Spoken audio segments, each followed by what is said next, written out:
नमस्कार दोस्तों।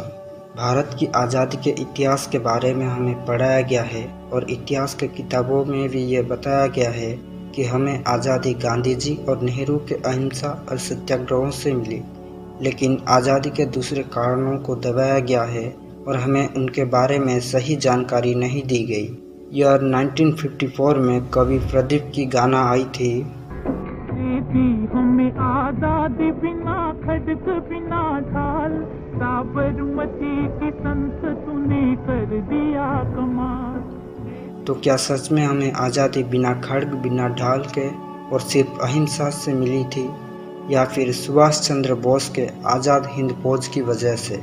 उस समय के British prime minister Clement Richard Attlee बताते हैं कि अगर ब्रिटिश को किसी इंडियन फ्रीडम फाइटर्स की सबसे ज़्यादा डर थी तो वो सुभाष चंद्र बोस थे।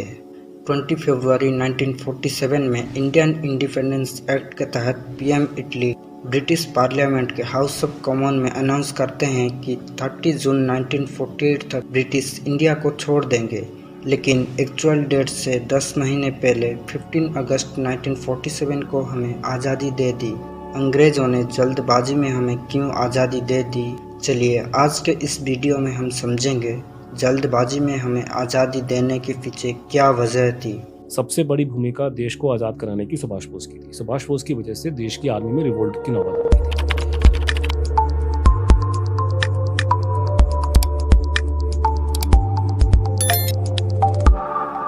5 सितंबर 1939 में जर्मनी ने पोलैंड के ऊपर अटैक कर दिया।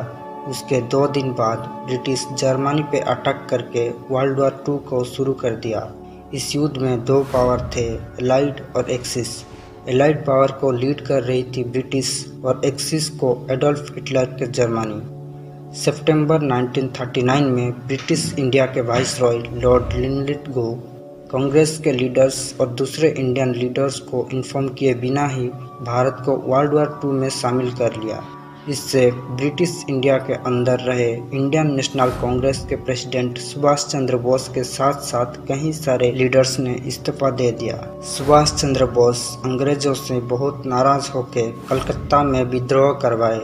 अंग्रेजों ने उन्हें देशद्रोह के आरोप में कलकत्ता के प्रेसिडेंसी जेल में डाल दिया। युद्ध में भारत और जर्मनी का कॉमन दुश्मन था ब्रिटेन। यहाँ उन्होंने दुश्मन का दुश्मन दोस्त वाली नीति का प्रयोग किया और भारत को अंग्रेजों से आज़ाद दिलाने के लिए जर्मनी से आर्म्ड फोर्सेस की मदद मांगने की सोची। जेल में उन्होंने आमरण अनशन शुरू कर दिया, यानी मरते दम तक कुछ नहीं खाएंगे। वो जानते थे अंग्रेज उन्हें मरने नहीं देंगे और अंग्रेज भी उनका मौत का जिम्मा अपने ऊपर नहीं लेना चाहते। अनशन से उनका तबीयत खराब होने लगा, इसलिए उनको 1940 में अपने घर में नज़रबंद कर दिया गया। 28 मार्च 1941 को बोस ने अंग्रेजों से बच के हिटलर को मिलने जर्मनी चले गए। 29 मई 1942 को बोस ने हिटलर से मिले ताकि ब्रिटिश को भारत से बाहर निकालने के लिए कुछ सुझाव या मदद मिल सके। वहां उन्होंने जर्मन के द्वारा पकड़े गए ब्रिटिश इंडियन आर्मी के भारतीय सोल्जर्स और जर्मनी में बसे हुए भारतीयों को मिला के आज़ाद भारत सेना गठन किया और जय हिंद के नारे लगाए। इसी समय सुभाष चंद्र बोस को वहां के भारतीय सिपाहियों ने नेताजी की उपाधि दी। 8 दिसंबर 1941 को साउथ ईस्ट एशिया में जापान ने ब्रिटिश को हरा दिया। उस समय कई सारे भारतीय क्रांतिकारी विदेशों में रहते हुए अपने देश के लिए काम कर रहे थे। उनमें से एक थे रास बिहारी बोस, जिन्होंने ब्रिटिशर्स से भाग के उनके खिलाफ लड़ने के लिए 1915 में जापान चले गए। उन्होंने 5 सितंबर 1942 को सिंगापुर में ब्रिटिश इंडियन आर्मी के भारतीय सोल्जर्स, जिनको मलय कैंपेन के दौरान जापान ने पकड़ा था, उनको लेकर कैप्टन मोहन सिंह के साथ इंडियन नेशनल आर्मी की गठन की। लेकिन एशिया में जापान के युद्ध में आईएनए का रोल को लेकर आईएनए के लीडर्स और जापानीज मिलिट्री के बीच मतभेद के कारण उस साल दिसंबर के महीने में टूटने लगा था। रास बिहारी बोस के बुलाने पर सुभाष चंद्र बोस ने 13 जून 1943 को टोक्यो पहुंचे। इसके 4 महीने बाद 21 अक्टूबर 1943 को रास बिहारी बोस ने सुभाष चंद्र बोस को आईएनए का जिम्मा सौंप दिया। उन्होंने आईएनए को एक नया रूप दिया जिसे हम आज़ाद हिंद फौज के नाम से जानते हैं।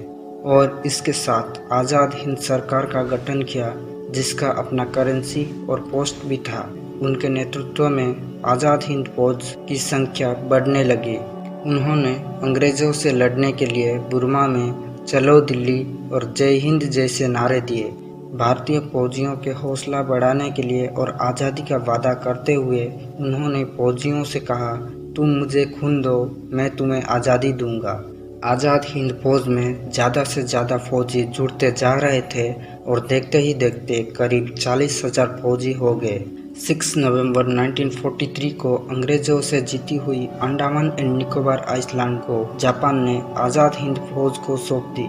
इससे भारत की पहली स्वाधीन सरकार अंडमान एंड निकोबार आइलैंड में बनी। 1944 में आज़ाद हिंद फौज भारत की तरफ बढ़ी और 18 मार्च 1944 को भारत की भूमि में तिरंगा फहराए। उन्होंने कोहिमा और इम्फाल तक पहुंच गए। हालांकि इम्फाल को कैप्चर नहीं कर पाए क्योंकि उस समय जापान उन्हें ज़रूरत की चीज़ों का सप्लाई और एयर कवर नहीं दे पाया। इसके साथ बरसात की मौसम उन्हें आगे बढ़ने में परेशान कर दी। इसी समय ब्रिटिश फोर्स ने उनके ऊपर अटैक कर दिया और ज़्यादातर फौजियों को बंधक बना लिया। तब तक आज़ाद हिंद फौज के 24,000 सैनिक शहीद हो चुके थे। जापान के हिरोशिमा और नागासाकी में अमेरिका के द्वारा न्यूक्लियर अटैक के बाद 15 अगस्त 1945 को जापान सरेंडर कर दिया और इसके 2 दिन बाद 18 अगस्त 1945 को रहस्यमय तरीके से सुभाष चंद्र बोस एयर क्रैश में देहांत हो गई। अभी भी उनका मौत का कारण एक रहस्य ही बना हुआ है। इसके साथ ही आज़ाद हिंद फौज का पतन शुरू हो गया। ईयर 1945 में वर्ल्ड वॉर 2 खत्म हो चुका था। ब्रिटिश के एलाइड पावर जीत चुकी थी। उनके द्वारा हराया गया एक्सिस पावर के पकड़े गए आर्मी को सजा देना चाहता था। उसमें बड़ी मात्रा में आज़ाद हिंद फौज थी। उनको टॉर्चर, मर्डर और देशद्रोह के आरोप में मुकदमा चलाया गया था, जिसे द रेड फोर्ट ट्रायल के नाम से जाना जाता है। ब्रिटिश आर्म्ड फोर्सेस में काम कर रहे भारतीयों ने रेड फोर्ट ट्रायल से भड़क गए और उनके बचाव के लिए बड़ी मात्रा में फौजियों ने विद्रोह शुरू कर दिया। आज़ाद हिंद फौज ने ब्रिटिश को हिलाकर रख दिया था। फरवरी 1946 में रॉयल इंडियन नेवी के 78 जहाज़ों में काम कर रहे लगभग 20,000 सेलर्स ने अंग्रेज़ों के खिलाफ विद्रोह कर दिया। उन्होंने नेताजी की पोस्टर लेकर मुंबई पहुंचे और अंग्रेज़ों को जय हिंद और आज़ाद हिंद फौज के नारे लगाने के लिए मजबूर कर दिया। विद्रोहियों ने अपने जहाज़ों के यूनियन जैक को उतार दिया और ब्रिटिश का ऑर्डर मानने से इनकार कर दिया। रॉयल इंडियन एयरफोर्स के साथ साथ जबलपुर के ब्रिटिश इंडियन आर्मी के यूनिट में भी विद्रोह देखी गई। इन विद्रोह से अंग्रेज घबरा गए। इस विद्रोह ने उस फाउंडेशन को हिला दिया था जिस पर ब्रिटिश इंडियन एम्पायर टिका हुआ था। उस समय के वाइसरॉय फील्ड मार्शल वावेल जानते थे कि अब भारत में उनका स्वागत नहीं है। भारत को रूल करने के लिए ज़्यादा से ज़्यादा मिलिट्री फोर्स की ज़रूरत थी और वे ज़्यादा कॉस्ट की वजह से ब्रिटिश से मंगा नहीं सकते थे। इसलिए उन्होंने भारत को आज़ाद करना ही बेहतर समझा। मिलिट्री इंटेलिजेंस रिपोर्ट 1946 बताती है कि भारतीय सैनिकों को भड़काया गया था और अपने ब्रिटिश ऑफिसर्स की बात मानने की भरोसा नहीं किया जा सकता था। उस समय भारत में केवल 40,000 ब्रिटिश आर्मी थे, जबकि ब्रिटिश इंडिया के साथ वर्ल्ड वॉर में लड़े 25 लाख इंडियन आर्मी को डीकमीशन किया जा रहा था। इन्हीं परिस्थितियों में अंग्रेजों ने भारत को स्वाधीनता देने का निर्णय लिया।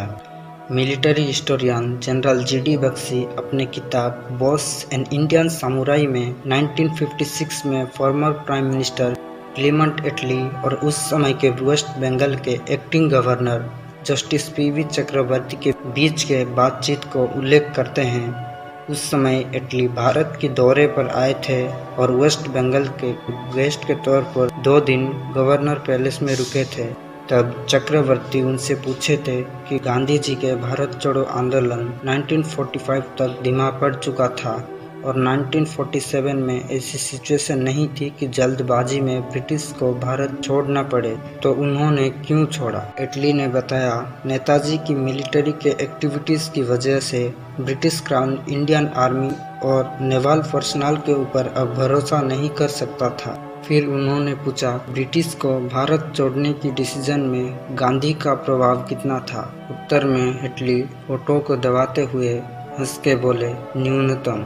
यह थी भारत की आज़ादी के एक सच्ची कारण। इसी तरह कई सारे देश प्रेमियों के बारे में हमें ज़्यादा बताया नहीं गया या उनका योगदान को ज़्यादा सार्थक नहीं समझा गया है। हमें उन सब के सच्चाई के बारे में जानना होगा और इतिहास को सही तरीके से बताना होगा।